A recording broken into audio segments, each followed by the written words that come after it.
Aupa gaixo, etxetik korrozka bertso ekimena gure atarira ere iritsi da, eta peio gutatako puntuari erantzutea dagokit neri.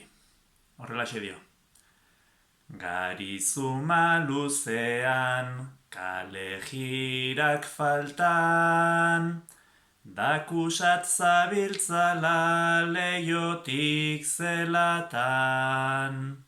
Ordutegi kontukin gabiltza gutalkan, ea sartzen gera den fasen azken txampan, eta txistu doinuak dakarzkigun bueltan. Eta txistu doinuak dakarzkigun bueltan. Eta bertso kate honi jarraipena emateko, nik nire lagun minden Jon Astiria Irizarri botako diotu hurrengo puntua. Honelaxe dio. Sukaldean zabiltzan, hartzaken pareko. Ea ba, onak izan.